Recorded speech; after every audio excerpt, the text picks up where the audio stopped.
you got a brand new Jeep.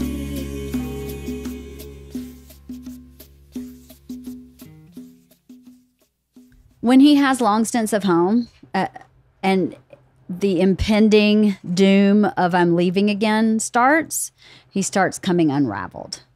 So he's a lot for me to handle for those few days. And I'm feeling a little exhausted. Yeah. And how long is the tour then? Till Thanksgiving. So he'll be home very much here and there. Like this week is easy because it's kind of local. It's just San Fran and LA and San Diego and Phoenix, and then he's back home. But I think when he leaves the next time, he's gone for like 2 or 3 weeks, and then he'll be home for a couple days. And then I think when he leaves mid-October, he doesn't come back till Thanksgiving. Wow. So it's a long stretch of no family, no normalcy. Like people don't understand he's a really actually white picket fence guy that has this crazy job, and he couldn't really have any other job because I can't imagine him like selling boats or something. You know, I can't imagine him being a lawyer or anything like that. So that anxiety that it produces for him to know that he's about to leave makes everything so heightened and actually not real. Like he was at one point, we had an argument this week, and he was like, "You are the killer of dreams. You are the killer of dreams." And I was like, "Not the killer of dreams, supporter of dreams, clearly, but you are out of your mind right now. You're not speaking. This is not about me. This is about you and what your unraveling is happening." And that's how it's just hitting me because he doesn't know where to focus it. So it sometimes ends up being focused on me, sometimes on his management team, sometimes on our gardener, sometimes somebody's going to get it. Right. Because he can't contain it. Right. And it's all anxiety. So very apropos that we're talking about anxiety today, because I have spent several days with anxiety right next to me. And it's hard for it not to rub off. It is hard for it not to rub off. I don't think of myself as an anxious person. I'm not anxious. I don't really have anxiety the way he has it. But when I was talking to my therapist about my feelings, she was, and things that were happening, like I started stuttering and I started like starting something and not being able to finish it and doing that repeatedly, which is not my personality type. And she was like, all of this is anxiety. And I was like, I don't have any anxiety. I'm not worried about anything. But it does. It rubs off. And that's why anxiety, I think, is a really interesting conversation, because I don't think it's defined well publicly. I think you're right. People don't understand what that word really means. Like there's anxiety that everybody has. You have test anxiety. I got to talk to my boss today, anxiety. You know, I have to have a hard conversation with a friend, anxiety. But then there's another type of anxiety, which my husband and one of my children have, which some of it can't be, it's not situational necessarily. Right. I mean, what I was describing with Bert was situational, but sometimes it's not. Sometimes it's just chemical, and they're different, right? Yeah. You tell me, right? Well, have we started? Or yeah, we started. Okay. I never know how that is. It's like we snuck the start in. We snuck it in. Yeah, we snuck it in. I mean, I'm not an anxiety expert, so I mean, there's certainly. I mean, this is if someone thinks that there is something that isn't just situational, you really should go specifically with that child or with yourself to someone and like have the conversation and really get into it, because everyone's different. And so, I mean, Jocelyn and I were talking about it's a tough subject to kind of give blanket advice on, because it really is, it's important that if someone has unmanageable anxiety, there's medication, there are things that, are beyond just get it together. Right. So it's a very personal thing. But I think, how you started out saying that it's not defined, I do think people kind of throw anxiety out a lot nowadays. My child has anxiety, my child's anxious. And in some of those situations, it may not be like a diagnosable anxiety. It may be even appropriate. Right. Like you said, there's certain things, like we all have things in our daily lives that cause anxiety, and resilience is being able to manage that, like learning tools and skills to be able to manage the things that happen in daily life. And so sometimes parents if parents buy into the idea that my kid is inappropriately anxious, then you're just going to kind of feed that. And basically the messages that you're giving to your kid can be, yeah, this is too much for you. You can't handle it. Right. Well, that was Freudian. It's too much for me too, as a parent. Right. You know? Right. So it's, and that's a cycle that obviously there is a part of mindset in anxiety where like once it starts to spin, if you don't, if you feed it, it'll get worse. Right. So it's just I think it's interesting for parents with anxious kids to just consider how they are with anxiety and like whether it's true that their kids are really abnormally anxious or if there are things that their kids, tools, skills their kids could use. And even as a parent, like how well do you handle anxiety and could you learn things to be better about it? Right.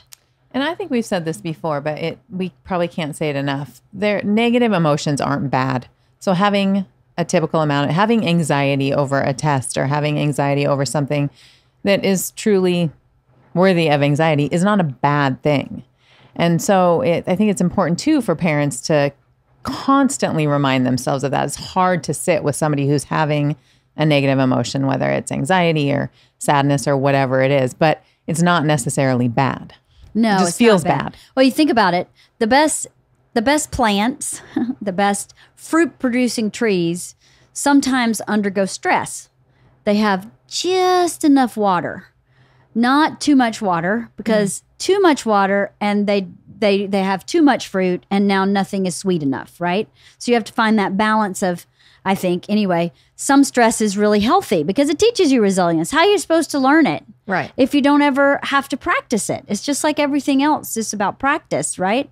And all this week of Bert coming a bit undone, at one point he stopped and he said, I think the reason that I drink sometimes is because I don't have the skills to deal with these feelings. So I just want them to stop. And I don't know how to make them stop, so I'll just have a drink. And then they calm down. Everything starts calming down. And he said, I don't think that's healthy. I think I'm going to call myself sober curious. Like, I don't want to be sober, but I want to be sober curious. I want to be curious about how do I deal with something sober? And if I just can't deal with it, then I'll help myself. But instead of going, nope, I'm just going to have a drink, I'm going to be sober curious and go, how can I handle this sober? Doesn't really apply to kids, but I wonder if there's some way you can apply something like that. Just be curious about what you're feeling. Right. And see how you can help yourself cope through it. I know kids' natural instinct is not like, let me see how I can cope through this. That's not what they do. They feed it, right? Naturally. But yes, but it's interesting what you said because it makes me kind of think of two things of like that curiosity. You could apply that to, okay, so like what's going on inside my head that's generating this anxiety? So like what's really going on? What am I anxious about? Is it really true? What's in my control that I can do about it? There's a bigger picture here of like, am I in 5 things that I don't even care so much about and it really is too much? It can open up whole conversations about that. But then I think besides just the thinking aspect of it, if you just turn the curiosity on your body, right? So it's like, because kids can do that. It's like we've talked about before, like, what does your anger look like if you close your eyes? Like, what color is it? What is it shaped like? But even just like feeling in your body, what's going on right now? And using that as a touch point to like sort of get anchored in your body is a starting point for then starting to be present when you feel better. Like there are times even our really anxious kids aren't always anxious every single moment. No. But what tends to happen is we overlook those times when they are feeling okay and forget to like pay attention to that. Like, how does that feel? How does your neck feel? What's going on with your breathing? What's going on with your muscles to really feel? Because once they can do that, then they can start to learn that, oh, if I close my eyes and really actually take 5 deep breaths and pay attention to like how the air feels going in and filling up my lungs and then going out, it starts to become not this big scary thing that they have no control over, Right. but it becomes anchored in a place where they actually can affect some change. Right. They have some control over themselves. Because I know my observation of my daughter having a like chemical panic attack is that she is not in control of anything. I mean, her autonomic system is not even fully under control.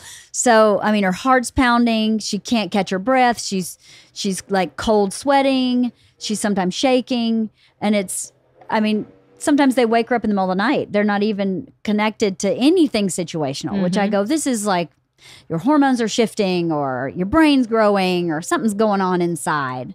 So I would imagine how scary that would feel to be inside that body who's just going berserk. Yeah. You know, to be able to grab hold to something, some tool. I know when there was a point when she was suffering from anxiety when I had been trying to help her for like a year, which I think was too long. I think my mistake as a parent was I waited too long. I kept saying, we'll just keep trying. We'll just keep trying. And in retrospect, we should have probably tried for maybe 2 or 3 months and then got some help. But, you know, you live and learn. And at the minute she got help, that doctor gave her just 4 very simple tools. So what are those? One was to ask yourself logic questions. Am I safe? Is this really possible? Is there really a monster in my closet? Really? One of them was to be grateful for her anxiety because anxiety keeps you safe, and to recognize that it may not always be telling you the truth. So you don't need to shut anxiety down. You just need to be able to evaluate in the moment, is this a necessary feeling for me to have? And is it out of balance? She wanted her to develop her anxiety was mostly around sleeping, going to sleep at night. So she had her have a very regimented bedtime ritual because that tells her body it's time to shut down now. She explained to me that sleeping is a very active process. People think it's very passive, that you're laying down, you're restful, but your brain is actually in some ways far more active than when you're asleep. So you just need to tell your body to shift from awake mode to a sleep mode. And the best way to do that is have a very kind of ironclad routine. And then for Georgia's brain, I had classical music playing. I would have her distract herself by counting backwards from 100 and then up to 100, or visualizing a beautiful garden with fairies and butterflies. And I was trying to activate her mind toward positive thoughts and stimulus. And for the way her brain works, the doctor told me she needed the opposite. She needed all stimulation to be removed. So she needed a white noise. White noise just became part of her routine. Make sure she has one on an app on her phone. So if she's sleeping over at someone's house, she can have white noise. And that's another kind of anchor for her. When she hears that, it kind of triggers her brain to go, okay, time to slow down. So maybe not all those would apply when she's at school and feeling anxious, but definitely the logic thinking and the being grateful for your anxiety and saying, thank you so much for keeping me safe. Is this actually what I need to be feeling right now? Is the ceiling falling down? Are the hills on fire? No, then you're probably okay. And so all those tools I was giving her was stimulating her brain instead of shifting it into the different active mode. Now, Isla started having sleep anxiety, and the doctor gave me the exact opposite advice. Her brain is completely opposite of Georgia's. So the white noise was allowing her brain to go berserk. There was nothing for her to grasp onto to relax. So Isla needed a distraction, whereas Georgia needed distractions removed. So the whole time Isla's having sleep anxiety, I'm like, I'm telling you, Dr. Nicely said this would work. I don't understand why this is not working. And then finally I went, you know what? We're going to go back and see Dr. Nicely. And she said, nope, her brain needs the opposite. She's very visual. Isla's very verbal. So Georgia's very verbal. Isla's very visual. So Isla sees, her imagination goes crazy. So she needs to grab on to a piece of classical music. She needs maybe a nightlight or something that she can see the room, whereas Georgia needed total darkness. to remove the stimulation. Never would have figured that out. It's so fascinating So great. because we're off topic here now, but I have an easier time falling asleep if the lights are on.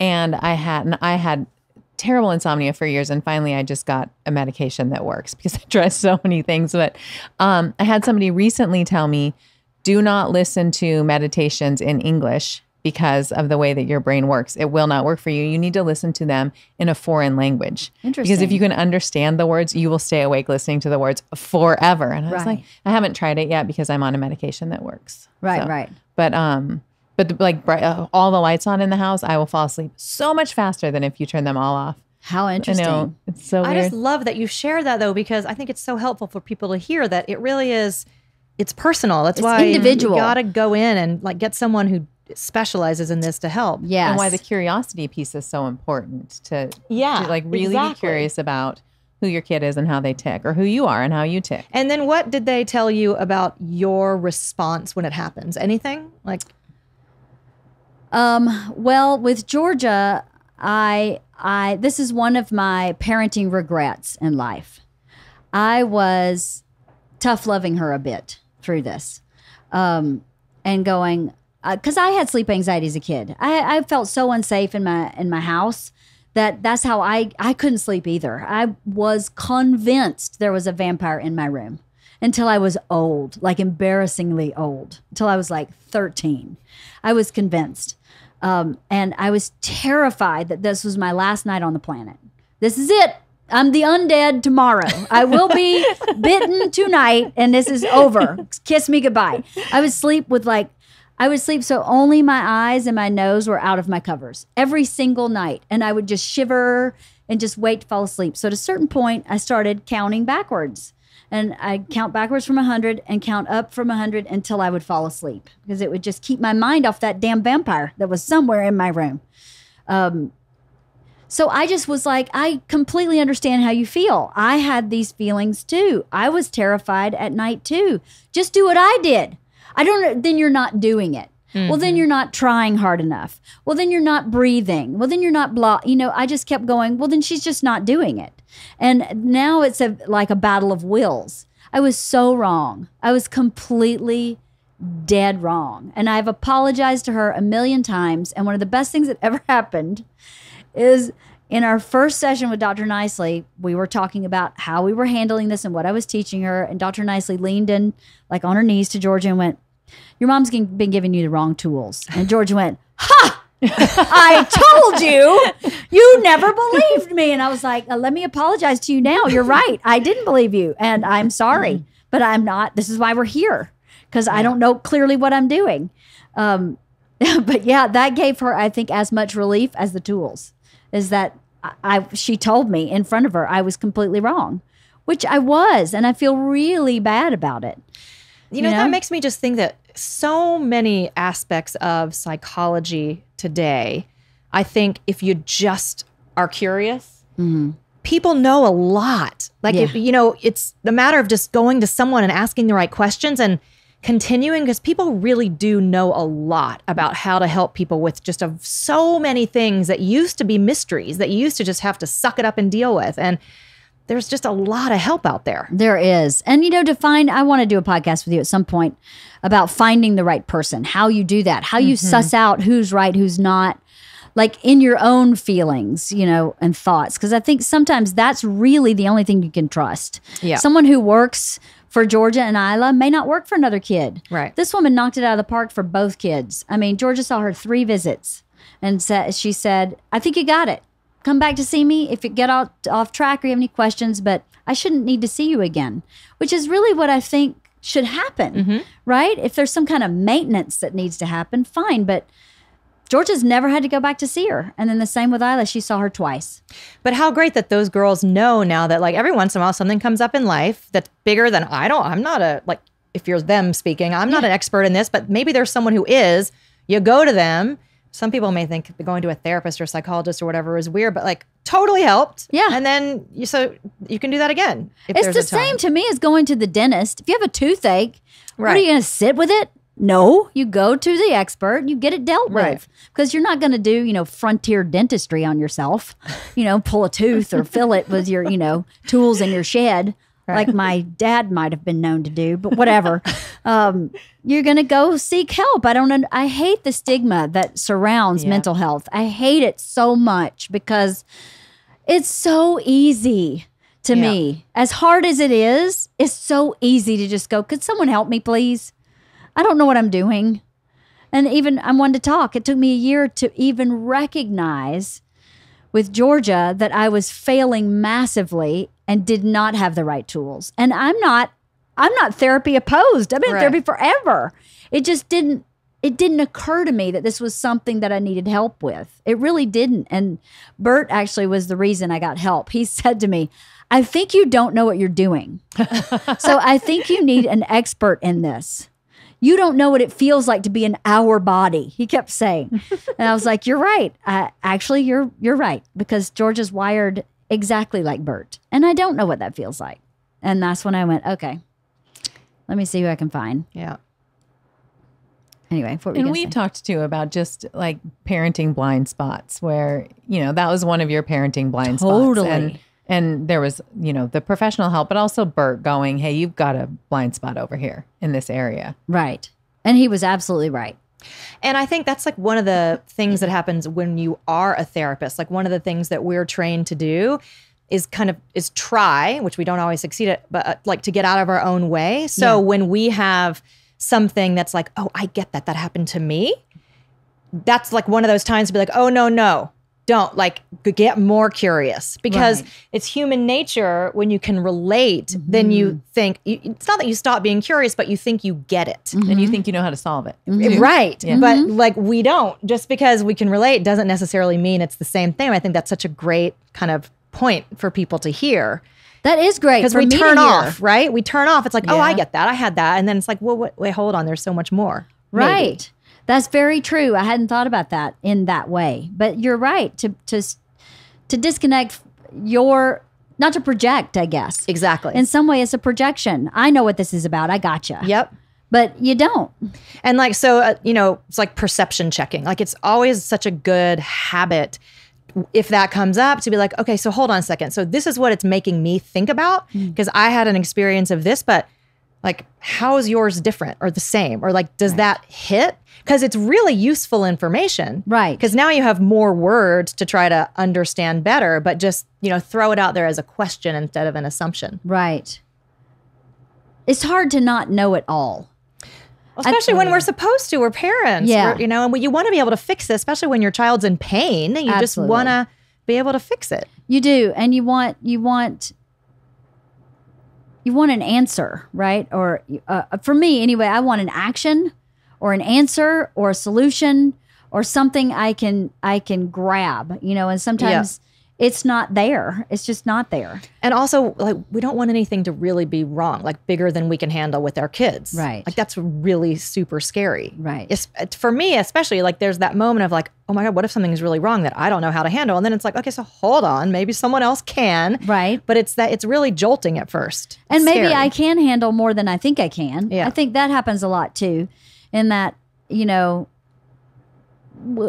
think we underestimate our strength as beings, just as a human being. The resilience and the strength that's possible in every single person may not be equal in every person, but the strength that's possible in every person, I don't think I think it scares people to think of how strong they actually could be, or how resilient they could be, or what they could learn. I don't know why, but I feel like that's scary. I know when people are confronted with issues and they start shrinking. And I think, but isn't that when you should start growing? Shouldn't you get okay, well, this is what I'm getting. Give me more. But you have an experience of facing some really kind of identity shattering things in your life and being able to use those and turn it around and grow. There was something in you that just moved toward that and you did it. Mm-hmm. And I think the scary thing for people is when there's something really big that it's going to like shatter your sense of who you thought you were. Mm-hmm.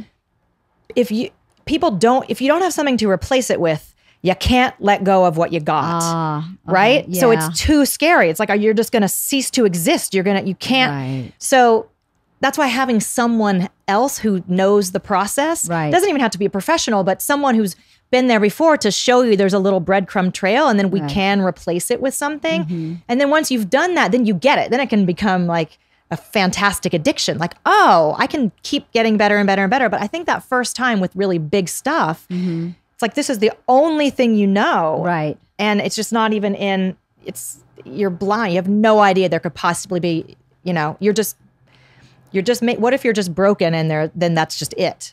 You can't replace it. Oh, I can't accept that. That's just not true. I don't accept that. It's not true. It's I not, don't yeah, accept but I do get it. Like the first time that you do have to replace something, and it also is all of a sudden everything about you before that can feel like a lie, right? Like all of who you were was wrong. Yeah, but it's not true. No, it's not true. No, it's not true. And also, it's I find it pointless to spend that much time looking back when it's so much more exciting to go, well, what else was I wrong about? Because like, what else is going to get better if I fix this or replace this? And if I remain open, right, to always remain open. The cool thing to me is that there are so many people in the world right now, or at least in this country, having these kind of awakenings. Of like, it's just a trend. Right. People are. I mean, it's fascinating to me. There are these groups, and like, women, I think, have been doing it more because women tend to talk to each other and help each other and talk about more personal things. But there are these groups of men all over the country, like being super vulnerable and growing. And I find it so inspiring. Like, if people will just like take that one step and put it out there, you'll find people who will support you in that. I think so. Yeah. It's a lot easier to find people, I think, now. Everybody stayed in their same community. Now we're all shifting around and moving to places that we kind of resonate with as a people a little more often. Maybe not everywhere, but I think more than in the past, people are kind of willing to shift their lives to kind of be more authentic. Yeah. But back to the anxiety, something you were saying made me think about, if you create this new person, the person you thought you were ceases to exist, something like that you just said. I wonder if that is why people don't address anxiety issues. Like, I'm talking about adults now. Because like my husband, who doesn't seek help or therapy to learn to cope with that, because this is who he is, and he wouldn't know who he is without those things. And what if he wasn't funny? What if he wasn't funny? That would be. No, it's like that. I'm sure it's what he thinks. I mean, or maybe even just subconsciously. And I don't even know your husband, but I'm just saying it's like a lot of his life really works for him. Yes. And it's the anxiety is a big part of it. So like, that's the thing for people. Like, what if I fix this and then like all the other stuff goes away? But it doesn't, does it? It certainly doesn't have to. No. But again, it's work. You got to replace it with something, So it's like, it's a path. Potty break for Jocelyn. Potty break for Jocelyn. Okay. I mean, I just think it's scary. It certainly does. Certainly. But like, what if, for example, just taking him, and again, I actually don't know him. I met him like 3 times, but like, the drinking thing, the only thing that really works for the anxiety is the drinking. And so like, what if he really addressed the anxiety and then didn't need to drink anymore? And then like, now, like, do you have your same friends? Are you even in the same situations? Where it's like, that's a huge life change. Yes. So I'm not saying that would happen. I'm just saying it's got to be up. You got to look at everything. It's like, wow, how would my life change if I, Yeah. So how do you apply that to children? I just think these things, applying the curiosity bit is the most important thing. Like, if we as parents feel like we don't have to have the answers, we just have to have the like loving, non-judgmental space to just ask the questions and like find out from our kids what's really going on in their heads. And again, like, I don't want to belittle something that's like a severe anxiety disorder and just say like, if you just talk to your kid, that's not what I'm trying to say. But it's always a good thing to just like be the place where your kid can explore totally in a non-judgmental way and like with no agenda. Because I do think there's a lot to be said for the culture that we live in. We live in such a high performance culture. Yes, that we do. our kids are expected to perform academically and athletically and on the stage and all this stuff. And they're competing from the day they're 4. For what, by the way? Yeah, and for it's, what? And for what? And not in a way that's necessarily even like activating their personal strengths or Right. talents or what they're going to want to do for a living. So Right. it's this like soul crushing performance culture Yes. that anxiety is totally appropriate. Yeah, it would be. Yeah, totally appropriate. Right? Yes. So maybe, Yes. maybe there's some big things as a parent, like expectation wise, that we would learn from our kids that like some of these things just Don't gotta need to go. happen. Like Yeah. just don't need to happen. And Yeah. maybe that's okay. Yeah, I think I function more like that than most people. I'm like, you don't want to do it, we don't do it. Yeah. I'm cool with that. So many people. Who was talking to me? Someone just said to me, she also has a sophomore in high school. You know, it matters what classes they take in 10th and 11th grade for college. And I went, I don't really give a shit about that. Right. I want her to enjoy high school. Right. And if it means she goes to community college for a year to get into a school that she wants to go into, I really don't give a shit. Right. It doesn't matter to me. I want her to enjoy her time there. She's a B student. Bring it. I'm cool Yeah. with that. That's okay. But I don't live in a group that thinks that way. Most people live for college. They don't even care about Yeah. whether you enjoy high school or not, Oh, I think, which is such a travesty. High school was a blast. Yeah. I had so much fun in high school. I didn't worry about college until like December of my senior year. Are you going to college? Oh, yeah. I guess I should probably figure that out. Okay. Right. And I went to my local college. It was not that big of a deal like we have now. And even softball. Kids are playing softball 12 months a year, 2 travel teams. And my kid's on the high school softball team. And I'm like, nope, we get 1 private coaching for 1 hour a week. And she'll go to her 2 practices a week. And that's all we're doing. Yeah. Because I'm sorry. I'm not going to. When is she supposed to study? I know. When is she supposed to hang out with friends? When is she supposed to use that season pass at Universal? When is she supposed to hang out with her family and learn Yes. the really important things that she's not learning in school? It Exactly. It doesn't make any sense to me at all. Excuse me. doesn't make sense to me either. And I think that people are going to figure out that it doesn't actually work. It doesn't I mean, work. I think in the next 10 or 15 years, we're going to realize that, you know, all of this pressure, and it starts in kindergarten. I mean, it starts so early. Absolutely. It Yeah. causes so much anxiety. And I mean, parents walk around being anxious too. I mean, look how Yes. many anxious just adults there are in the world. I mean, Yes. it's just it's a tough culture. It's a tough time to be a kid, I think, culturally, because there are so many things that no one's had to deal with. All this social media stuff, Yeah. and this anxiety that is because I shift into second gear when all of the surrounding parents are in 4th or 5th gear, and now my kid is anxious because I'm not in 4th gear. And then I go, but I'm not going to get in 4th gear. Right. We don't care about 4th gear. 4th gear sucks. We're going to stay in second. Well, that's anxiety producing. that's Trying to interesting. relieve the Yeah, anxiety yeah. produces more anxiety because we're not keeping up with the Jones. And I mean, Bert's like, don't ever do homework. Who cares? Bert's exactly like me. Yeah, right? no, he's like, homework. He's like, you know how much homework I did? None. I did none. And my mom didn't care. And look at me, I'm totally fine. Yeah. And I'm like, well, I think you should follow the rules. That part of society is following the rules. We're going to do our homework, but don't stress about it. You know, they don't even grade it. They just see that you did it. So just do it. And it's about learning. You should take pride in learning. That's the point. It's not that it's homework, but whatever.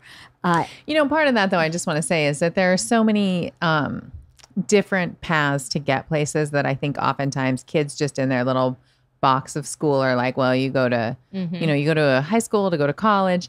And just the other day, I found out that a girlfriend of mine who lives in Montana is sending her daughter to an online high school. And it costs $900 a year, Wow. which is, I know, and it's ranked like really well. And I was like, oh my gosh, this is, I mean, of course it's out there. Of course Yeah. that's there, but we don't think about that. And it's considered a high school diploma. Sure. It's the same. So it's just this other like interesting path. And there's so many. You can Send your kids to community college at 16. There's so many ways to get to where you want to go. I just don't get why this pressure is there, because if that doesn't work out, take a different road. Well, that's the thing too. I think they're supposed to know where they want to go. Are you kidding? Well, they only know the top 10 whatever schools that everyone knows. I mean, because no, I don't even mean college. I mean, what path in life? Right. Who are you supposed to be? What are you going to like? How are you supposed to know that? I don't know that. Yeah. I go off on this subject. It drives me crazy when people say, what do you want to be to a kid? Yeah. Because first of all, they're going to be 500 things. They're going to be so many things. And rare is the child who at the age of 10 is like, I'm going to be a, astronaut, or they all say that. They all say that. But, who knows exactly what they want. Isla's has forever was like, I want to be a zookeeper. And I was like, bring it on, baby. I'm with you. I love those big cats. Let's zookeeper it up. How we get that done? I want to be a zookeeper. And now she's like, I don't want to be a zookeeper anymore. They don't make any money. And I'm like, who told you that? Who told you they don't make any money? The dream. Right? You can still be a zookeeper. You can make it work. Sell Avon on the side. Something, you can be a zookeeper. Don't do that. You're totally going to live vicariously through that. That's how I am with lifeguarding. I want my kids to be a lifeguard so bad. And then Junie goes, they make $27 an hour. And I was like, first of all, if you are 18 and you're making $27 an hour, you are doing so well. That's so funny. They make $27 an hour. Does she think that's not much? Yeah. She was like, you can't live off of that. Which, oh my God. In Los How Angeles, does she even know? You can't, right? Not in LA. I think the lifeguards told her that. I think the lifeguards were like, you can't live off of this. You need a second job. I'm like, you can live off of it. You just can't live in Los Angeles. You may have to have a couple roommates and share rooms, not just the apartment. So then with anxiety with kids, I think this is the way I always try to approach parenting, right? Is to let them know that it's normal. There's nothing wrong. Even if you have really bad anxiety, there's nothing wrong with that. That's okay. I know I have a friend whose daughter is struggling a little bit in middle school socially, and her instinct is to remove her. And that is so not my instinct. My instinct is to parent her through it and to say, no, she's not getting bullied. There's nothing extreme going on. She's just uncomfortable in her social skin right now. And so why would moving her matter? She'd still be uncomfortable in her social skin. She's in 8th grade. 90% of the 8th grade is uncomfortable in their social skin. So I think it's so much healthier to just parent them through it and say, this is normal. And I can give you so many examples of how this is normal, And then when they do it and they come out on the other side, they have an example of getting through it that they can look back on. I mean, there are cases where removing your child is appropriate. I think that needs to be said. But also, so then it's not just grin and bear it, like white knuckle it and get through it. It's so what are the things that you can do? Like, how can you take care of yourself? So you mentioned, I think last time, talking about like spending as much time as you possibly can in your strengths, like in things that feel good, that come easy to you, that you feel competent at, whatever those are, or that just distract you. So as a parent, you can really help balance out the yucky feeling time with the good feeling time. I mean, so I was thinking when we were just talking about anxiety before, like there's this whole, it's a great topic to bring up of self-care, right? Like as parents, do our children see us taking care of ourselves? And do they hear us talking about it? Do they not just see it? Not at all. I mean, that's the thing. Like, there's no time. Like, you can as a kid, but like, I got no time. Yeah. So, I mean, I think like it's one of those things. Like, yes, let's name it. This is a really tough time socially. I believe in my heart of hearts it will pass. If things get worse, we'll do something drastic. Like, I'm here for you. And these are all the things that we can do to make it better. And there's what we just talked about, like trying to, balance it out with better feeling stuff. But also, there are, you can break down social interactions. Right. You can break it down. There are skills kids can learn to make friends. It's not, I mean, it sounds kind of dorky and clunky, but the truth is like not everyone knows. And there are some things that can actually help kids, whatever that is. So, I mean, there are lots of things that can be done proactively, I think, and if a child gets that, I'm here for you, we're doing all these things, I'm not just saying, buck up, then, I mean, the deck is stacked in their favor that they'll come through it, I would think. Or that they know there's like a safe word. Like that, like, look, if you really say it's bad and it's not tolerable, then let's look at what the options are for that. Because there are sometimes. Absolutely. Yeah. There are sometimes when I would, just to show my kid how much I cared, that like life's not supposed to be that hard at 14. Right. I would move to an island. I don't know. I would do something drastic. You know, some of my acquaintances, you know, have had kids that age with like really bad eating disorders or, you know, and I just, or really bad drinking problems or suicide attempts. And it's like life would stop. Yeah. And I would say like, something's got to give. Yeah. Right. Yeah. So another thing you just said was modeling behavior is important too. I think not only modeling, but not reacting to their emotion. You know, that's how I manage my husband, because he comes at me at an 11 and I stay at a 2. Does that make sense? I think just in the God, this is so hard to do, but being able to be calm about the bad feelings that your kids are having is so important for modeling, that you as a parent are still stable and okay, and you're still present and you're not freaking out alongside them. Right. I think that's hugely important. And I think there is a lot to be said for normalizing, like you're saying. Like a lot of people, they may look really great on the outside, but, you know, it's really super common for people to be insecure. They just show it, you know, or cover it up in different ways. And I think just to be really aware that as parents, sometimes we buy in. And when we buy in, it's just our kids can feel like, oh, my mom really maybe thinks that I really am socially awkward. Like I'm not going to figure this there's something wrong with my social skills. Like I'm not really not good at this. So you just, you know, want to make sure that as parents that we're like, it's not the end of the world. Like we're the one who's like, you know what, these things happen. We can get through this. Whatever it takes, we'll get through this together. There's nothing wrong with you. To be the well of wisdom, right? Instead of their friend in some ways. I think sometimes, not that what you're saying is implying that a person would be their friend, but I think sometimes parents get caught up in what's happening for their kids and not an adult space. In either a parent space or a child space. They enter their children's space as either a parent or a child, as opposed to just staying an adult. Right. And when you're a parent, then you look at things more judgmentally maybe, or more authoritatively. And trying to fix it. And fix it. And as a child, you look at it more from like, I don't know, like a victim point of view. This is the way my brain quantifies it or whatever, or qualifies it. But as an adult, you have a clearer vision, right? There's no ego, no projection, no past, no present. I mean, no future, no past, just being present and saying, what's really going? Let's figure out what's the facts here. That's what I do with my kids here. I don't want to. I mean, not that I don't want to hear their emotions, but I say I've heard your emotions. Now let's just talk about the facts. The fact is you're feeling sad. That's a fact. Your fact is you felt like your best friend didn't sit with you at lunch yesterday, and you don't know why. That's a fact. It's not a fact that she hates you and she doesn't want to be around you ever and she has a brand new set of friends, because you have no conversation, no interaction that proves that. So let's remove that and stick with the facts. Here's the facts. Now, from the facts, what can we deduce from these facts?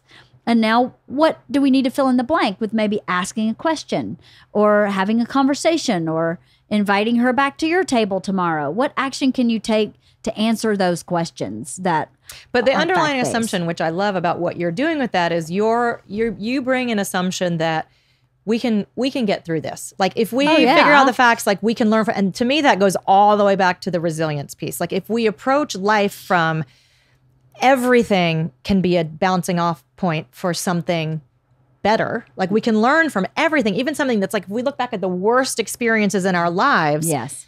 they brought some good. Yes. And so I think that's the thing, is like to remember that. And like with our kids, if you tell it to them, it's not going to mean anything, but to bring that as a parent, knowing that, you know what, we're going to find a way through this and we're going to look back on this, then you're going to You're not going to buy into the drama of it. You're Right. going to do what you're talking about. Right. You know, Be what's there. I don't think we've talked about this here, but you and I have talked, Kristin and I have talked about this. The idea of like having a script for when your kid brings you something and you're overwhelmed on it, I think is really good. Like, What's the script? well, I mean, it's something like, I have to think about that. Let me get back to you.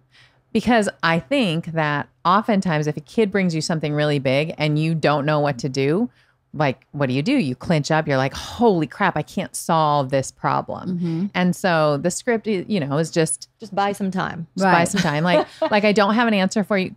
If you can do it calmly, great. Do it calmly. That's the best thing is, I don't have the answer for that right now.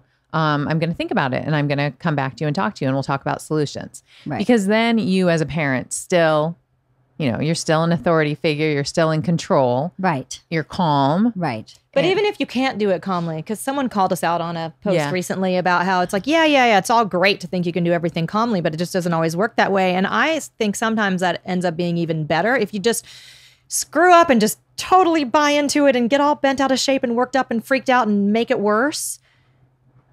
If you go away from that and take a few deep breaths and figure out that, like, okay, so hold on. Right. There's a better way of looking about this. And you come back and you Right. can model that. That's maybe even more powerful. You know what? I got super triggered by that because of this, but now I've realized that there's a whole other way to think about this that's going to serve you and everyone better. Right. We Fine. just had that experience twice in my house since Bert's been home for so long.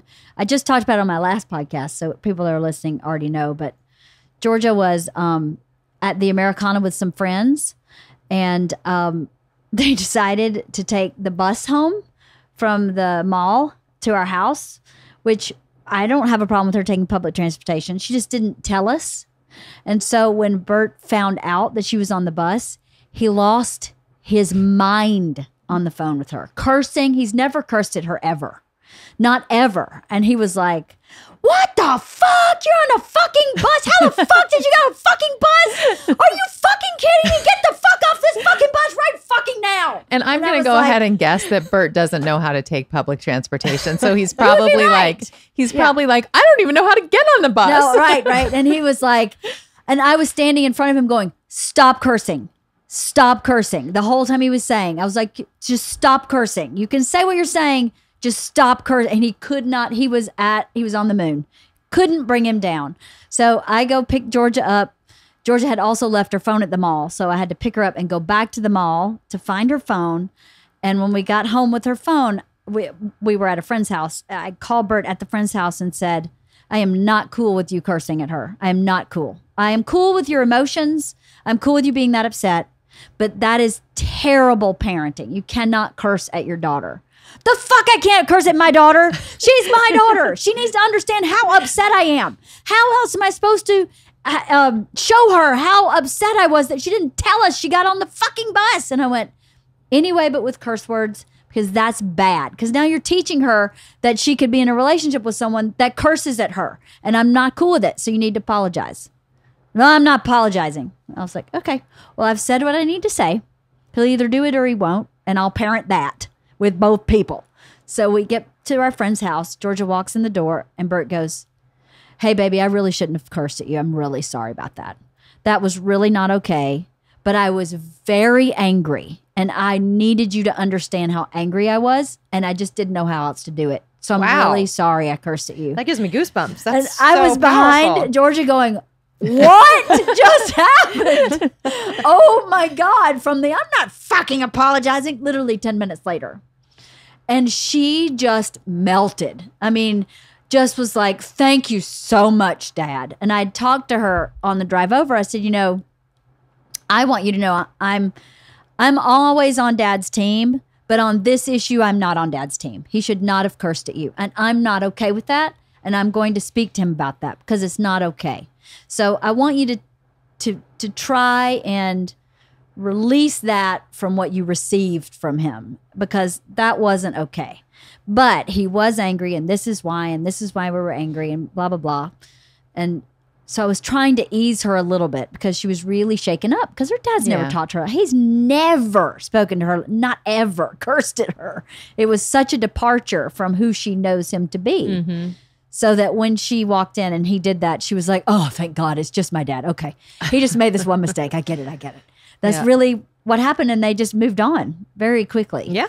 So it is We can always hear it. When someone genuinely apologizes, it's done. It's done, right? Yeah, you can feel it. It's just done. And so not being afraid to screw up as a parent, I think is half the battle, right? Yep. Is if you screw it up, you can always fix it.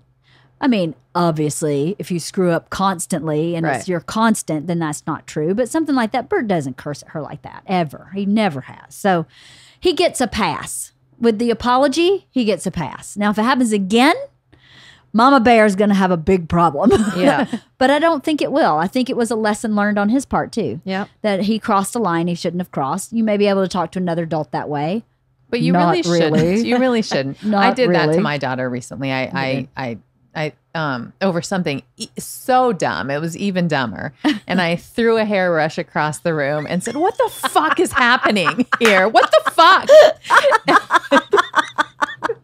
And I mean, I had to go back and really apologize. And I was like, I'm going to make a rule right now. I'm probably going to break it, but I'm going to try really hard to just not even raise my voice because it was totally unacceptable. And what did shouldn't she say something funny? She probably, but the next time that I did have to talk to her about something, in that conversation, she goes, "Thank you, Mommy, for not yelling at me. I'm really glad that you didn't yell at me." I was like, oh God.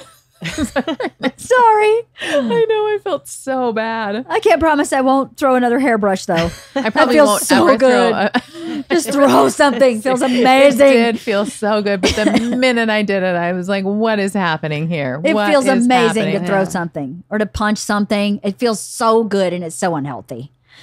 But you know what? The thing is, I feel like if they learn it at home, it's easier in life. Yes. You know, Yeah. when your boss yells at you, then you don't necessarily fall apart in the way that you would had you never been yelled at. You know, not that you want to walk around yelling at your kids, but to figure out a way to make it a positive learning experience when you do lose your temper like that. Because I've definitely lost my temper with them. I've never cursed at them, but I've definitely yelled at my kids. Even though they accuse me of yelling constantly, that's not what I mean. I've actually No, you yelled. know when you yell. You know when you've crossed the line. Yes. I have yelled at them before and then apologized to them later saying, "I'm so sorry, raised my voice.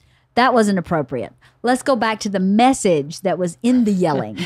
That was appropriate. Yeah, still valid. Right. But you sort of, I find that when I have crossed a line, I'm like, it's hard to even go back to the message and the yelling because me crossing the line was the bigger issue. Like me crossing the line is, for me, especially this last time, this was over the fact that she doesn't brush her hair. Like I was trying to brush her hair and it would all come up.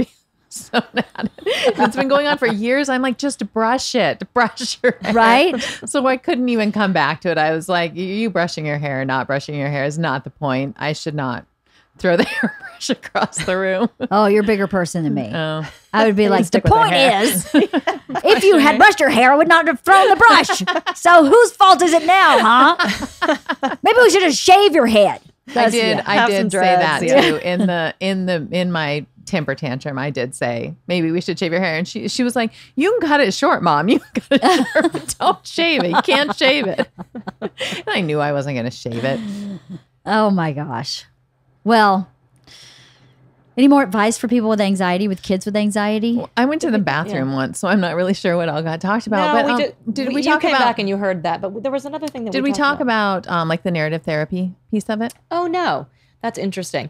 So, did we talk about narrative therapy in here I don't one think other so. time? The idea of like externalizing the problem. No, I don't know this at all. I think this is I just love it anyway. But I think for something like anxiety, it's a great example of using it. It's like the idea with the narrative therapy is that you're not your anxiety. We're trying to create space like in our head so that we can, that's the thing about being human is that we have the ability to witness how we think. Like animals don't witness how they think, they just think. And so narrative therapy is about externalizing the problem. So instead of, I have really bad anxiety. It's like, well, you know what? I'm having this relationship with anxiety right now that I'm trying to find what tools work for me. So it's another way to help you get curious, but it's like anxiety is this thing that you are interacting with, but it's not it's not you. Right. It's just, and like eventually you may not even have a relationship with anxiety. You know, you may, but so it's just this idea that you talk about it. So like they do it with eating disorders where they teach like really quickly if someone goes into like inpatient for eating disorders, they teach the parents to talk about, well, that's the eating disorder making me say that. That's the eating disorder making me behave this way. That's the eating disorder that's sort of like hijacked my brain right now. But I realize that I don't want to do that. So there's the part of you that doesn't want to be the eating disorder. And then there's the part of you that like listens to the eating disorder sometimes. Right. And it's just helpful because it's not all of you. And so you can just try to grow the times that you are not listening to the Anxiety. eating disorder or anxiety. And like you said, with anxiety, sometimes it's there to protect you. Right. So sometimes you already said this. Sometimes it's doing you a favor. Hey, maybe there's something I really need to be worried about here. Right. Maybe this is actually too much for my body. Like I'm feeling too stressed. I need to quit this stupid softball team. Right. Maybe not, but so it's just a really helpful way to put some space between and like give you kind of a sense of control over like that it's a choice. Okay. Right. So what are you going to choose to do now that your anxiety wants you to do this? Are you going to do it or are you going to do something different? Right. Interesting. One of the things that I like about it is just, we've talked about this before, the idea of labels. And I love the idea of naming the emotion, giving a label to the emotion. But when you give a label to yourself or to your kid, it's really hard to then detach from that. And so I had it happen where someone, it was just yesterday, made a comment to me about my son being anxious. And it was, the timing on this is so great. And there was like that moment of me going, oh my God, I have a kid who's anxious. And then I was like, no. He has anxiety about one issue. It's appropriate for him to have anxiety about one issue. We can address it. I know what it is. I know how to handle this. He is not anxious. We all have anxiety sometimes. And the same goes with like loneliness or being shy or any of those things. If you as a parent are talking to your kid and, saying, well, you're a shy child, how are they ever going to detach from that? So maybe they are, learning how to be friendlier. Maybe that's what they're doing. And in 5 years, they're going to be the most, popular person at school. But that's not going to happen if they're always the shy kid. Right. That's interesting. So not label yourself, to just detach what's going on and label that as a detached piece of yourself. Is that what you mean? I think so. And I think, I was a really remarkably shy child. And I don't think that people would say that about me now. No. And you just have to give people and yourself the room to grow on that. Space. So I loved the idea of, don't, like, those labels don't apply to the person. They apply to behavior that you may exhibit some of the time. Right. And even, it's even a powerful enough idea to combat like serious hallucinations and, serious mental illnesses. I have a person in my life who was able to like start witnessing how putting some space between the part of his brain that heard voices and the part of his brain that realized those were voices and they weren't the part of his brain that he wanted to act on or pay attention to. And so it's just really interesting. There's so much power there in not being like bad or wrong, or we have to get rid of this anxiety, or we have to get rid of these voices, or we have to, it's like, well, this is what it is. Let's like see, like I'm having a relationship with voices now. That seems like, wow, that's so big. But like there was room to like, well, what do you want to do? The voice is telling me this. Well, what do you want to do? Oh, I can actually choose. Right. I actually have, wow, I didn't realize I had so much choice here about how I want to respond to that. Point is, it's a really powerful tool for people. Wow. That's really cool. I don't remember ever thinking like that. Like, I don't think I ever used that tool ever. Maybe I did and I don't remember. But that's really fascinating to be able to pull it out and kind of look at it separate from yourself. And I guess I did. But. Find the times when, like we were talking about this with anxious people, there are times when you aren't anxious. Yeah. So right. Are you really an anxious person? Yeah. You're not. You have a relationship sometimes with anxiety, and maybe you're trying to reduce that relationship with anxiety, but you are not an anxious person. This is the other thing. This is super important. So like as parents, we have the ability to shape the conversation a lot of the time. Right. And I think we don't necessarily use it to our advantage. So just what you were saying, One of the other most important things about narrative therapy is looking for the exceptions. So making, like, calling out and getting the person to realize, like, so when does depression not have a hold of your brain? Like, when are you able to say to depression, you know what, I'm not dealing with you right now. I feel pretty good. And we can do that as parents. We can call out the exceptions and remind our kids, like, well, when do you feel best? And build in more times to their day when we realize those things that are not whatever is that thing that we wish they had less relationship with. Does that make sense? Yes, that makes a lot of sense. That does make sense to say when does this not apply? I actually do that with my kids too. And Dr. Nicely, the anxiety doctor for my kids, said that too. You have to practice these skills when you're not anxious. Exactly. So when you're not about to fall asleep, practice talking to yourself logically. Practice, breathing. I think she may have given them some breathing stuff too. Practice that, because when you need it, you're not going to have it because it's going to be you're going to be too anxious. You may be too enmeshed in that feeling and not separated from it enough to be able to handle it in the moment. So in those detached moments, I think that is where you gain the most power over something negative that affects you negatively in your psyche. Isla did something really smart. I was really impressed with her. Right before school started, I said, Isla takes piano 1 day a week. She has an art lesson every other week, 1 day.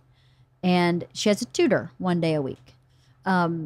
So she has 2 days a week where she has something for sure every week after school. And then every other week she has a third, right? I don't think that's that much. She has tennis on Saturdays too. So she's 4 things a week. So 4 hours of her week are not her own, she believes. So every time one of those things comes up, I don't want to go. I get a piano, I don't want to do it. And I'm like, okay, well then let's stop doing it. Well, I don't want to stop doing it. I just don't want to do it. Okay. Well, I said, well, what's causing these feelings? Because you love piano, you love the art tutor, you really enjoy tennis. You don't like the school tutor, but we've agreed that's a little bit necessary. So what's the problem? And then one day she said, I feel like it's impinging and encroaching on my free time. I said, okay. Because she was like, on those days I have that activity, I also still have to do homework, and now I have no free time. I said, okay, well, how can we help you feel better about that? Do we need to have it a different time of day? Do we need to have more of a break before something starts? How do we mitigate these feelings? And she one day said, I've been thinking about that. And I think it would be helpful for me if every Sunday you would print out my calendar for the week so I can see the big open spaces of free time. So when I see the free time, I feel better, because on the calendar, it's one little bitty square on this big, long rectangle. But in her brain, it's half the day. So I started doing that. Every Sunday, I print a calendar for her week. And I will watch her look at the calendar and go, okay. It's like she's wrapped her head around, I have way more free time than I think I do. And I've had the only complaint I've had is one day where she had homework in 4 subjects. And she was like, I don't have time to do this tutor. And I'm like, well, a tutor will help you do your homework. Shift that into her lap instead of working on reading today. Say, I'm overwhelmed with homework. Can we do that instead this time? And she wasn't able to do that. She was like, I couldn't.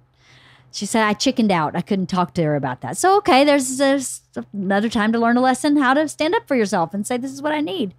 But I've been really surprised at how much relief it gave her. But how cool, knowing she's the one who's so visual, like how much that helps. I'm like that too. I totally get how that would help her, because that would help me. Yeah. It's such a great thing you figured out. Well, she figured it out, really. That's great. As I just said, how can we figure this out? Because I'm visual too, but I'm more of a verbal thinker. I talk in my head all the time. And the fact that you said she figured it out, I mean, Jocelyn and I talk about this all the time as sort of like a philosophical differentiator between people. Like, we are in the camp that kids mostly have what they need and will will figure out their solutions. I mean, Yeah. a lot of times they need help from us, but I love that you just gave that example, because a lot of the times they don't know that they know, but given the right questions and like space to figure it out, they will a lot of the time. Like it'll come up for them. What do they need? Like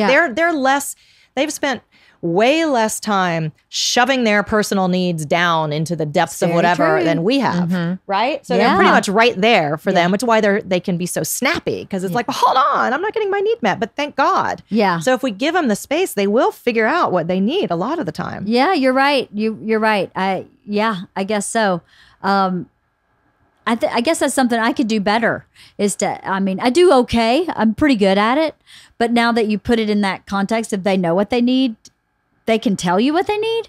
I think I should ask more often, what do you need, as opposed to, I think you need a folder. Yeah. You just put it in a folder. Right. Everything works better in a folder when, that's just me. I put everything in a folder, I mean, it bears noting that there are certain situations where they don't know. Oh, totally. Right? And there are certain kids who, just they have, but yeah, I do think it's interesting if you give them the room to like come up with their own solutions. And then, we talk a lot about modeling, but I think it's important also to talk in front of your kids about what's going on in your life and how you're reaching for solutions, so that they see that you're also, just so that they hear what's going on that they might not be able to see. Right. And I think a lot of times people will say, whether it's an adult or a child, I don't know what I need. If I knew what I need, I'd be doing it. But that's not always, if you had to say right now what you need, what is it? When you push people like that, something will come up. And it'll usually the way I think of it is that like our logical minds have decided that there's 55 reasons why you can't actually get what you really need. So why bother saying it? Yeah. But when you push someone, it's like that inner wisdom part of you that's like, that just blurts it out. Yep. It's the most revealing answer you can get. So I say that all the time. But if you had to say, what is it? If you had to say, and then it's like good stuff comes out. Yeah. First thing pops in your mind, go. Yeah. I do that a lot with my kids. Yeah. First thing that pops in your mind, go. And they'll go, I mean, there's a reason like Freud used free association for that reason, because it's circumventing your rational, logical mind. And it's just letting that stuff that's right there, but we're pushing down, come out. So it's a powerful thing. It is. I think it's a survival mechanism to not show all your cards, right? Yeah, right. It's completely about, it's like a base subconscious function of the brain is not to show you what's going on. Yeah. So then you do kind of have to uncover it a little bit, because you're not supposed to show that to everybody all the time. It's hard to know your own thoughts too if you don't practice doing that. That's right. You have to practice saying, no, here's what I need. And that's really hard, especially for kids. I know, Isla's not a verbal kid. I mean, not that she's nonverbal, but she doesn't think in words. She thinks in pictures. So for me to say, what are you feeling now? Half the time she goes, I have no idea. Right. And she really can't put words to that. She could probably draw it. She could draw it beautifully, yes. But she can't tell you, what do I need? That calendar thing was her thinking probably over, like, we had that conversation. It was probably 2 days later when she came back and said, you know what I think I need? I need a calendar. So I guess But that's great too. Like if there's space in the household, which there obviously is in yours, like you genuinely wanted to know. It wasn't just lip service. You were like, well, help me here. What do you need? I mean, that doesn't have to be on the spot. It can, but putting a little bit of the responsibility on them, like you got to tell me, I can't read your mind. Like, yes. Which is again, like that other thing about parenting, like you don't always have to know every answer. Just be willing to help them find their answer. Just show up and ask. Right. On the calendar, though, I think there's another thing on the calendar is that a lot of times, and we talked about this with somebody close to me, kids start getting anxious because they don't know what's going on. Right? And so if you have a kid who's really anxious, and especially if there's a lot of chaos going on in your house, if there's a divorce going on or relationship issues, financial issues, if you can sit down once a week or every day and just say, this is what's happening today. These are the knowns. These are the unknowns. These are the things I'm working on. These are the things that you are responsible for. This is what I'm responsible for. Then they can, not always, this is not, one size fits all, but they can breathe a sigh of relief, Right. So just wanted to throw that out there since you brought up the calendar. Yeah. Knowledge is power, isn't it? not knowing can be very scary, especially for some kids that have anxiety. And routine. Really scary. And routine, And yeah. just structure, routine. Yeah. So if you have an anxious kid, right? First of all, I guess I should have asked this in the beginning of the podcast, but what does that look like? Like if someone doesn't have an anxious person in their life and suddenly your kid is, what behaviors would you say, not emphatically, not exactly, but in general, like my kid's behavior with Georgia, she would get, and this may be an extreme example, she would get very wide-eyed when it's time to go to bed. Very like, I could see in her eyes, she was getting scared. Mm-hmm. So she would have that behavior and she would start talking faster. And I started noticing that happening at night when it was getting closer to bedtime. Not that those are definitive anxiety related, but are there any things that you could go, oh, that might be, you may think about that as being a symptom or a sign of anxiety. Anything come to mind? Well, I mean, I think, you go ahead. What you were going to say. I have some. Yeah. I have a couple. And I mean, they're not always. Kristin always uses the term emotional anthropologist because you have to really dig deep and be curious. But I think that if there are kids who are really negative about a lot of things and that you wouldn't necessarily be negative about, that might be a sign of, just things aren't going well. And so there's this just, constant list of tiny little trivial things. Emotion. But which it feels like it's overwhelming. Like the kid's so overwhelmed that like every little teeny tiny thing, like a hangnail is like, it's on the list. And as an outsider, you're like, it's a hangnail, it's a paper cut. But like, it's because there's 700 things that day and they're all like, you can't distinguish between I actually broke my foot and I got a hangnail because it's all big. Right. See what I mean? And when you're feeling so anxious and then on top of it, you get a hangnail. That is like, we have all been there where we have big emotions and then something tiny happens and we're like, fuck. Yeah. Right. So we throw a hairbrush. God, I'm sorry I did that. I'm joking. But I also think that like inexplicable outbursts of, tears or anger or those sorts of things oftentimes is anxiety that doesn't have a voice. And so that is the voice for anxiety. So like my son is the thing that's going on with my son is that he has these like he falls apart. He's 7. And he's very articulate, but not about his emotions. And so what started happening is that if he gets conflicting bits of information from 2 people that he trusts, he has like severe anxiety about that because who can he trust in the world? Right. And that just kind of came together for me yesterday. And I was like, oh, okay. I know how to like approach this now. But before that, we were all just going, why is he crying over these things? We don't get it. Like, what is going on with him? Right. I mean, so I think it can be like emotional volatility where it's like, you can just see that the kid is like, being overreactive. Right. I think but then there's also the withdrawal. It depends on the age. Cause also when kids withdraw. Right. And just, don't want to like get quiet. I mean, I just think. Well, there's no right answer. I don't think there's no one answer. Everyone's an individual, but all those things are helpful because then it really, I guess it is a shift somewhat in behavior. That's the thing. Right? It's like something different. Like all of a sudden there's just something's up. Something's different. But the emotional outbursts and the overreacting as if to a hangnail, you've broken your whole hand.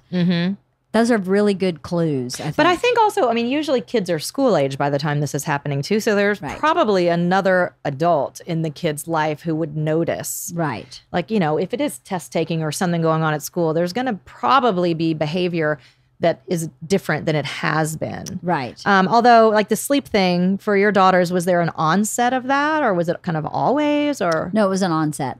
I think Georgia's had to do with, it's funny. It happened at about the same age for both girls. So when Georgia was having sleep anxiety, Isla was like, good night. And then it was all about the same age. It was about 5th grade, 6th grade, right in there. Isla's was like 6th grade. So I wonder if part of it was hormones. because so much is Yeah. going on in their body. And it's like there are so many other factors that we ratchet up at that age in school Yes. that are legitimately anxiety producing, like we talked about. I mean, there's Yes. the social pressure and the academic pressure and this all that stuff. Yeah. So usually it feels like if you dig around, there was a lot. Suddenly there was a lot on this kid that is situational. Totally. And Yeah. justifiable. Or a divorce or something. I mean, there's usually something that's like changing the dynamic of the way the kid is experiencing themselves in the world. Right. Something. Right. So that would be a clue too, if you should not look at the kid, but look at the outside environment. Right. If there's a change in the behavior of the kid, to say, well, what's really happening? And like you said, how do we relieve some of this? If you're in, piano tutor, art tutor, what one of these can we remove? I don't need her to do any of them, but she likes doing all of them. So which one do we remove? What gives? Right. So if something needs to give for you, let it give. That's okay. Not everybody has the same level of strength or resilience. So some kids can do a lot more than other kids. Now that's okay. I think some kids can handle playing soccer 6 days a week and be in the highly gifted program at school and succeed and have no stress. But that's not everybody. So I guess just looking at the kid. And so something else that just felt important, like when we're thinking about that there's a shift in your child's behavior. I mean, I think it is really important also to consider trauma. Like we're talking about right now, not really big stuff necessarily. Normal shit. But I was just talking with someone yesterday and, this girl actually had a rape experience and had a mom who was really worried socially about looking bad, that her daughter looked bad. So point is, this girl didn't get the love and support of that and is actually strangely fine. But my point is it was swept under the rug. And so sometimes there are things that are big that the kid is so either embarrassed about or whatever it is that you wouldn't know, and that it's worth, just making sure, like, did something really big happen? Because then it can show up in really weird ways that you wouldn't ever even know. Like, what is that? And it's not necessarily a logical thing to so I just want to say that. Like sometimes if there's a shift in your kid's behavior, like it's worth checking out. Like, did something really traumatic happen? Something really big going on. Yeah. Do you think that eating habits are affected by anxiety? Yes. Yeah. Absolutely. But you don't know which way. Right. Like it could be overeating or it could be undereating or it Right. could be throwing up or whatever it is. I mean, Right. it's, I think so too. Yeah. I think eating junk is another part of it. I will only eat pizza and fries. Well, it's not good for you, and that's not how our family culture works, but that's how you're managing right. anxiety or Yep. your emotions in some way. That happens in my house when people get stressed. They will not touch a green item ever if they're stressed. It must be white, yellow, or orange, and that's the only thing. And I'm like, come on, you still have to eat healthy. And it's almost like they physically can't eat the broccoli. I think that's a really interesting conversation to have is what happens to you when you get stressed? Yes. What do you do? Because I remember when my oldest first went to college and he was stressed about things and I was like, the basic things you need to do. He's like, I know I have to eat healthy and I have to exercise and I have to sleep. Like he just knew that about himself. When he doesn't, he just like his mind just spins. He's like, I know, I'm literally going to go get some vegetables because he just didn't. And he didn't have me there reminding him. And he was like, oh yeah, I know. But those basic things, you want your kid to own them. Yeah. And your kid to realize like, oh yeah, when I get stressed, I only want to eat whatever, but then it makes me feel crappy. And it's like a cycle. Right. Because it is like a cycle. Yeah. And when you're the parent, you can start to look for that. And I mean, it took me into my 30s before I realized what mine was. Mine is that I stop eating. So I always tell my friends that I'm like, if you see me and I'm too thin, something is wrong. I wish that was my problem. Well, that's what everybody That's says. my problem. When I was in college, I am I don't know, I'm about 5'7". And not because I had an eating disorder, but because I was depressed about something, weighed 89 pounds. What? I know, horrifying. And if at that point I had realized when I get depressed, I stop eating, I could have had a support system that was, shoving sandwiches in my mouth. Right. Anything. Yeah. Yeah. Yeah. It is good to ask the question of yourself and to your children. What do you do when you are stressed? Right. What's the first thing that falls to the wayside that you know is healthy? Right. And what can you communicate when you're feeling well to your support network about how you show up in the world when things aren't going well for you? Because oftentimes you need some help. Like when I was in college, I needed people to give me some food. Absolutely. You know, I did this podcast. It was one of my earlier podcasts with two friends about your 20s versus your 30s versus your 40s. And so many people email me about that podcast that I think I want to record another episode with two different guests, because I don't think that kids today understand the learning curve that happens in your 20s. Oh gosh, It's so so hard. steep. Yeah. It's so steep. And everybody feels lost, and everybody feels alone, and everybody feels stupid, And no one tells everybody you. feels broke. Exactly. And you just came out of college, which was like camp. Yes. Yes, it was like camp. It was like party all the time, camp. And then the world is cold and cruel. And it's crazy. And no one prepares you. Even the parts that you're talking about anxiety.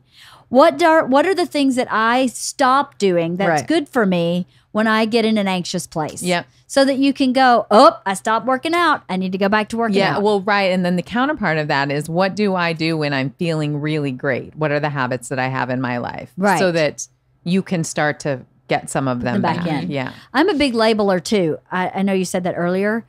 Labels are like life-changing to me. And I know they're not always healthy. I know sometimes my therapists will go, we don't need to put a label on it. And I always go, but I do. Because if I have a label, then I can go, this is what I'm doing. As long as it's not permanent. As long as Yes. it's one of No, those no, sticky it's not things you permanent. can- No, totally. Not I am this. Right. Not those kind of labels, but, or maybe I do that. I don't know. But anyway, those labels of like healthy, this goes under Yes. that label. Yeah. Not healthy, this goes stress. This is what I do. You know, this is when I'm not stressed. This is what I do. This is how I feel. I know for me, when I get stressed, now I know I start stuttering. And I definitely breathe totally differently. So for me to stop in the middle of the day and just take those 5 deep breaths like you're talking about will calm me down so much. And I cannot remember to do it when I'm having a stressful day. It's the hardest thing. And, you know, for other people to know that it's really hard for everybody, I think is also helpful. So you go, okay, it's not just me. Yeah. I'm not the only loser who just doesn't work out, stays up till 2 a.m. and eats pizza for 4 days straight, and then beats themselves up because you know that you just got yourself back in this big rut. And now it's 4 days, so it's like so much harder on the next day to do it. Like Exactly. it just like grows. It's like yeah. yeah. Because 5 is a better number than 4. Too. Well, 5 is the number of struggle. I don't know. 5's the number of struggle. I didn't know that. It is. Anyway, you're going back to the bathroom? Again, you guys, I drink a lot of coffee. I've been out since, okay, so I'm doing this. I'm doing a workout program with my boyfriend. We're bulking up, which is, people laugh at that but I really do want my arms to be bulkier. And I've been getting up really, really early and either going to the gym or running a bunch. And now my body's all messed up. So I've basically been up all night and I'm just been drinking coffee. So if I'm a little off today, it's because I'm amped up. Well, we should probably wrap up anyway. Well, then I can stay It's- for this part. It's pretty close. Anything else? Anything else we need to talk about? I had a second question when I came up with what are the signs of anxiety, and now it slipped my mind. I should have written. We it down. can we can follow up in the next podcast. We can follow up. Well, I know I live with a couple of anxious people. And I would say, as someone who lives with people who have real anxiety, Bert's diagnosed anxiety disorder, like has it for real. It's hard to do, but my advice is to never take anything personally, ever. So when they are in an anxious space, maybe with your child too, and they're not accepting help, they're not listening, they're not thinking clearly, they're not thinking rationally or of this world, to have compassion and to say, I don't know what it's like to feel what they're feeling. And I know that those feelings are very real. So I try to stay very normal and very life is okay. and everything's good, so they can look at me and see that I'm calm. But it has never helped my situation to say, oh, you're fine. You're going to be fine. This is totally fine. That has only made it worse. But I think it's super valid to try to then, if you are a person who lives with someone, to really then take care of yourself and really know what, because it's really hard to be in the space of that much energy coming at you. And an anxious person almost needs you to feed into it. Yes, they do. They're like, keep fighting until they get you there. Yes. So like how, whatever tools that you can use on your own to just put the force field around you and like have a visual for like, I'm in my force field. Right. Seriously. Yes. Well, I always think in the moment, this is not about me. This has nothing to do with me, even if I'm the target sometimes. And I can talk to him about this later. Yeah. Yes. When he's calmed down. He can't hear. He can't hear it. And I need to be heard. I really need to be heard and understood. I grew up not being heard or understood ever in my household. So I married someone that can hear and understand me unless he's in that space. So if you can find the patience to wait until they have calmed down, they can hear you, but they can't hear you in that moment. Right. And your job in that moment is to lovingly sit next to them, not go into agreement with them, not go into agreement with whatever crazy they're talking about, but to say, I'm not leaving you and I love you and I'm here, and represent a normalcy and a balance in that moment. That's beautiful. That's what I do anyway. And then if I'm not able to talk to him in a time period that I need for me, I go to therapy. And I go, this happened and this sucked for me. And this is why this sucked for me. And at a certain point, I always do talk to Bert about it, always. But it may not be in the time that I need it to happen. So that's the only kind of sucky part, is that sometimes this anxiety lasts for 3 or 4 days. And I'm like, I've got to sit with this for 3 or 4 days. Yeah. Nope, I'm going to go see Jackie. Jackie, guess what? Blah! And then she'll go, that's not okay. But we always know he always comes around and you always are able to get your need met. So you just have to wait a little bit. And that's true. So I don't know. It's hard to live with someone who, I don't have any anxiety like he does. I really don't. I just don't have it. But his sister is very similar. And I know from watching her that she doesn't want to hear it's going to be okay. That's not what she wants to hear. She wants to hear, I'm not leaving. And I understand that these feelings are very valid for you. And they're very scary right now. That's what she's told me that. That's what I need in the moment, is for someone to validate how I'm feeling, and then I start calming down. But if you tell me what I'm feeling is wrong, I start amping up. It gets worse and worse and worse. It escalates it. So I think it's really hard to sit in it too when you become the target, right? And It is I very think we hard. talked about this once, that my ex, because I come from a family of yellers and he does not. And I've gotten way, way, way better, except for the hairbrush incident. But gotten so much better. But I asked him, I said, how did you, deal with that? Like, how did you deal with me when I would just be full of rage? And he would stay so calm. And he was like, I listened to everything that you were saying, but I treated it like it was white noise. Like I would visualize that it was just, you had to say these things and they didn't mean what they were. Right. And so I would just think, this is just white noise coming out of her mouth. And he didn't ignore me. It wasn't like he ignored me, because that would have not been great. But he didn't take it, as for himself. He was like, it's just white noise. Yeah, I'm very much that way. I only accept what I believe is accurate. Yes. Yeah. And if I don't believe it's accurate, because clearly one person's barometer is not working. And when they're in that mode of extreme anxiety or emotion, their barometer is off. They're all about survival. And they don't have any other tool other than what they're doing. That's the tool they have. He's They're doing in the very best survival they mode can. when he gets in that place. So then I just go, my barometer is probably the most accurate. No, I'm not always right. That's not what I mean. But some of what he says when he gets really upset is accurate. Like, he's upset about, I'm not the killer of dreams. Right. But I understand what he meant by that. What was under that was, I'm the person that goes, yeah, you may have made $1,000 this week, but we only keep 400. So we really got to function from the place of we have $400, and that's like killer of dreams. And I'm like, no, just pragmatic. I'm just very practical. So, and aren't you lucky? Because if not, you'd be totally broke. Right. But it's that. Then I go, this is not. I get it. I understand what's going on for you, and I'm not allowing any of that to attach to me.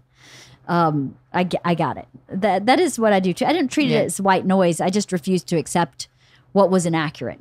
What was fully emotionally driven without a purpose, without a real message. Yeah.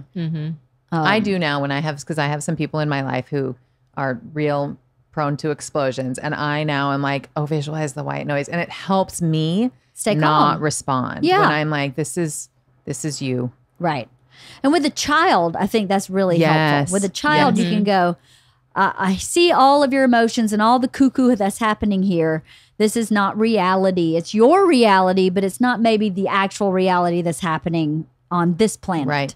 So, yeah, Bert's sister is like, I just need someone to say, I totally understand your feelings are very strong about this. Just to validate that their feelings, or not to validate their feelings are right, because they're not always right, but that they are not wrong for having them. Isn't that great though that she can like express to you, here's what I need you to do right now, or here's what I need. How did that come now. about that she told you that? You just asked, or? No, yeah, I'm sorry. I kept you from the bathroom. Now you're going anyway. She has, I think this came up with the context of her son. She has an almost 2-year-old, and he got, when we were on vacation together, he broke out in a rash all over his body. But he had no fever, no glassy eye, no diarrhea, no symptom other than the rash. And I was like, just give him Benadryl and see if it goes away. And then maybe he touched something or ate something, but there's no other, there's nothing else alarming. And that made her feel invalidated because she was very panicked that her only child was covered and she needed to go to urgent care and she needed an answer. And so when that later she calmed down, I don't know that she got mad at me directly, but she got upset at the situation. And later she said, I need to know that you know that my feelings are like that my feelings aren't wrong. They may not be accurate, but that I'm not wrong. Right. Right. So about 2 weeks later, he got another rash, this time with the fever. And this time with diarrhea. And I was like, okay, let's go to urgent care. This is too much for me. There's too many things going on. I'll go with you. Her husband was out of town. So I went with her, and she was really, really upset the whole time. Really panicked because she's like, Bert, she has some anxiety stuff. And I just took care of the boy. I took care of him, and we counted signs and counted faucets and counted doorknobs and counted all day long and kept him calm. And the doctor was like, it's just some little bug, give him Benadryl and he'll be okay. And she was like, thank you for letting me have my feelings. Because, the only thing that mattered was that Teddy was okay, was that he was not freaked out. And there was no reason to freak out, but she couldn't not freak out. But it's just so cool to be able to express it. It's really very emotionally intelligent of her to be able to express it. Bert can express it too sometimes. Most of the time. He just doesn't, he has a harder time realizing he's in it when he's in it. It's very real when he's in it. And then the next day he'll be like, I think I may have been overreacting. Oh, you think? Mr. Self-Corrector, you're right. You are totally overreacting. I am not the killer of dreams. I said you were the killer of dreams? Oh, you're totally not the killer of dreams. Oh, yeah, I'm like, I know. That's why I don't really listen to half of what you say when you're in that space, because I know who I am. So, well, thank you, ladies. Thank you. Thank you. I'm back from the bathroom. You're quick. Yeah, you are quick. What do you just go in the pot up there? just She go jumps pee in in her the pool. pool. Squats in the pool. That's okay, right? Totally fine with me. And my other piece of advice would be, learn from me. If you feel you are out of your scope, go get some help right away. Yeah. Don't wait a year. It's really, really, truly is one of my probably top 3 regrets as a parent, is that I didn't get her help earlier. And by the way, it might just be the one visit to be like, oh, you don't need anything or whatever. But it's like, just to know, just if you have that thing, that nagging feeling, go. Yes. be open to that earlier than I was. Somebody once said to me, and this was like a big turning point for me, and the guy who said it was a real asshole, but still, I appreciate what he said, he said, Jocelyn, why would you ever let anything stand between yourself and your happiness? And it was around the issue of getting help, because I was just like too proud to do it. It was like, why? And it was like, just that phrase was like, oh, you're right. Like, I'm not going to let my pride stand between me and my happiness. Really excellent question. Why would you let anything stand between you and your happiness? Yeah. Again, he was a real asshole, but But clearly that enlightened. was a good thing to say. I feel like I should of, call him out too. He's somebody I'm still mad at. Oh yeah. Oh well. Yeah, hey, it's okay. asshole! Thanks for the one good phrase. All right. Until next time. Thank you, ladies. Thank you, Leanne.